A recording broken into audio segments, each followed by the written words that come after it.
The dissertation is really key to architectural education. The spread of work that we've seen today really commends that. Currently there's a lot of focus on the design and the result and the product. We tend to forget that this is only possible if there is a theoretical discursive framework.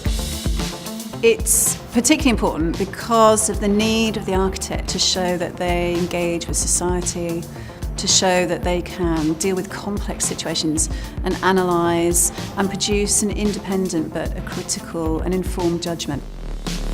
There's a sense of the personal, the autoethnographic within the work, and it's that diversity that we've been incredibly honoured to be able to reward within our commendations and within the medal. I looked at the 45 entries and I would say it's a very high standard, it's a very high level of quality. There was some really outstanding work. So for example, we've got a thesis that deals with a city and a region which are, if you like, new to discussions about modernism and the development of the modern sensibility and intellect and architecture.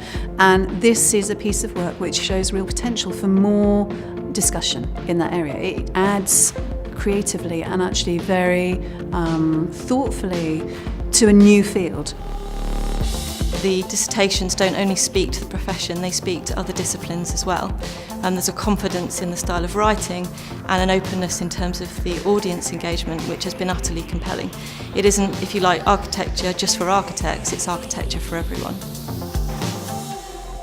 Architectural history and theory is a very dynamic field. History doesn't mean that you just look back or you try to fixate something which has happened or you try to conserve something.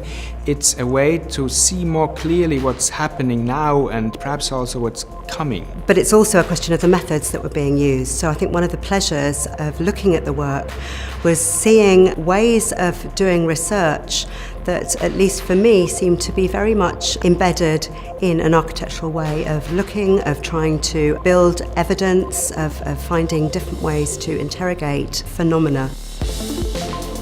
Architecture is an open profession and it's open to new ideas, and we expect young people to be contributing to that discourse. This is, I think, crucial that it remains on this global level where we meet at some place and then try to figure out, perhaps not what's the best, but where is the field going. And that's, of course, always the field which is determined by the young students and colleagues, because they are the future. The President's Medals recognise the hard efforts of academics and their students in shaping the knowledge base of our profession. This award is so important in protecting this as an important part of the architectural canon, of recognising the capabilities and talents of our future practitioners and indeed everyone operating within the field and the discipline of architecture.